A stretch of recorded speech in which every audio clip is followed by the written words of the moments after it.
هل تم اتفاق بين المغرب والسنغال باش إبراهيم دياز يضيع البلنتي؟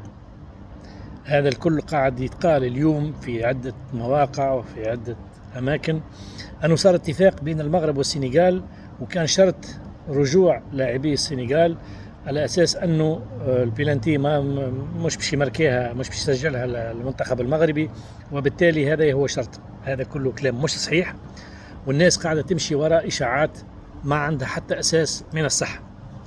النقطة الأولى، ساعة المنتخب المغربي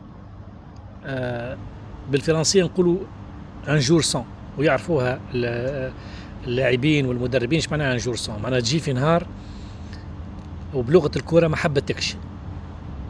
نعم، في الفينال الكرة ما حبتش المنتخب المغربي، وهذا رأيي المتواضع والبسيط، ولكن يبقى رأيي. الكرة ما حبتش المغرب البارح، لأنه ببساطة أيوب الكعبي لاكسيون اللي حط فيها ساقه وتعديت الكرة بجنب البار، أيوب الكعبي ماركي في بونتوات أصعب وفي مواقف وفي دي سيتواسيون تري كومبليكي، ويماركي بونتو زوز بونتوات كوت سيزو اللي ماركاهم. معناها أكبر دليل البارح الكرة ما حبتش. إسماعيل سيباري، بحكم متابعتي للدوري الهولندي، بما أنه إحنا في دوائر رياضية عندنا حصريا الدوري الهولندي وأنا المشرف عليه، كل اسبوع نتفرج في مباريات بي اس في اندهوفن. اسماعيل سيباري ماركي في بونتوات من وراء العقل، معناها ان جوور تري تالونتيو اكسلون، يماركي بالراس بالساق اليمين بالساق اليسار. البارح ساسوفوا اللي ذهنيا المباراة ثقلت عليه. المنتخب المغربي دخل تحت ضغط كبير، 50 سنة ما هزوش كأس افريقيا، يتنظم في بلادهم، وصلوا للفينال. برشا كلام قاعد يتقال اللي التحكيم معاهم ما هوش صحيح. فالتحضير الذهني كان ناقص، وهذا من قلة الخبرة. على المستوى الفني اللاعبين ممتازين ومن أعلى طراز، ولكن على مستوى الخبرة، على مستوى الخبث الكروي، كان ينقصهم قائد مثل ساديو ماني. ساديو ماني سيني با لو جوور تالونتيو كيما رياض محرز وكيما مو صلاح بوتيتر، ولا كيما حكيم زياش، ولا كيما سي ان اكسيلون جوار. على خاطر لو كومول تاع لي زيكسبيريونس اللي عملهم من اللي بدا كاريره في ماتس، ومن بعد تقريبا في ستراسبور، ومن بعد في سالزبورغ، ومن بعد في جو سي با افيك ليكيب اللي كان في انجلترا قبل ما يمشي ليفربول، ومن بعد في بايرن، وتوا في النصر السعودي ومع المنتخب نتاعو. فما لقطة صارت في الدومي فينال بعد ما فازوا في ضربات الجزاء على المنتخب المصري، كانوا أصحابه فرحانين وجوارات ينقزوا يغنيوا ويصفقوا، كان يقول لهم كالميفو، يعمل لهم بيديه هكا كالميفو، ونا با انكور غانيي لا كوب، ما زلنا ما هزيناش الكاس، ما زلنا ما فزناش بالكاس، اهداو كالميفو.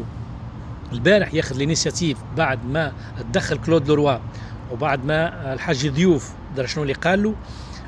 هو من الاول ما كانش موافق انهم يمشيوا للفيستير، وهذا الكل ينجم يكون ان سيناريو معمول، على خاطر حسب رايي الشخصي الغاء الهدف على الخطا نتاع حكيمي صحيح، هدف غير شرعي، والبيلانتي شرعيه لا غبار عليها. واذا كان تقولوا الحكام عاون المغرب، ما هوش صحيح، لانه الحكم ما زفرش من الاول، والفار هو اللي رجعه، والعمليه نتاع الهدف نتاع البيلانتي تتعطى. وما ثم حتى حكم في العالم بما فيهم كولينا في الدقيقه 98 في نهائي كاس افريقيا بيلانتي كيما هذيك بالقانون الجديد، وما تتعطاش وما تزفرش. دونك بيلانتي صحيحه 100%. تقعد لهنا، وانا البارح نتفرج في الماتش مع الاولاد، قلت لهم الله يعين اللي باش ياخذ المسؤوليه ويمشي يشوتها.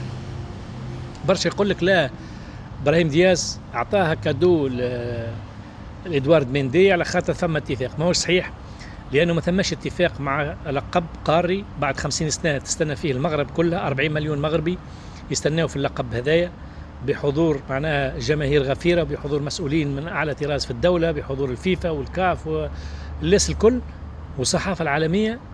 ولكن إبراهيم دياز يمكن حب يدخل من باب الكبير، بما أنه هداف البطولة، وبما أنه أول مرة يلعب في نهائي كأس أفريقيا، وحب يسجل اسمه في التاريخ أنه هو اللي جاب البيلانتي في الفينال، وهو اللي جاب اللقب عن طريق بانينكا. تخيل في لحظة ما يمكن هو زين الدين زيدان في فينال 2006 ضد إيطاليا، وبانينكا مع بوفون. مع الأسف أساء الاختيار وأساء التقدير، ومستحيل يكون إبراهيم دياز حب يعطيها كادو كما قالت ليلى عبد اللطيف انه السنغال باش يفوز، ولينا توا معناها ليلى عبد اللطيف تعلم الغيب، هي معناها شكون باش يربح ماتش كوره وشكون باش يخسر ماتش كوره. اريتي دو نو بروندر بور دي كام، معناها لطفا بعقولنا مش صحيح اللي تدخلوا فيه، هذيك مجرد صدفه، مجرد تخمينات. اما انه صار اتفاق وصارت اتصالات وصارت شرط من المنتخب السنغالي انه ما يرجع للملعب كان لما يصير البيلانتي هذيك ما تتمركاش، مش صحيح.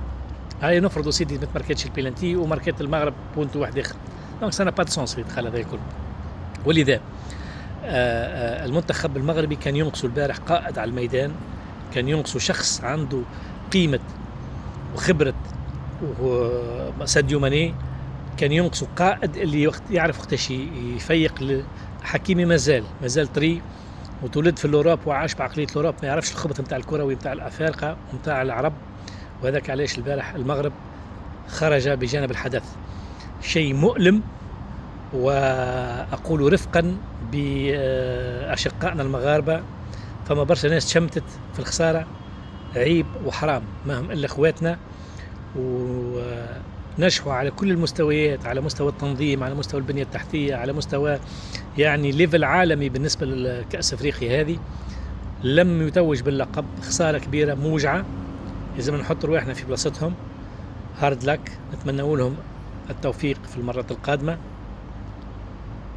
وكلمة أخيرة، وليد الركراكي أصغر من المنتخب، لابد من مدرب أكبر للمنتخب المغربي مع هذا الجيل لتحقيق النتائج. تحياتي.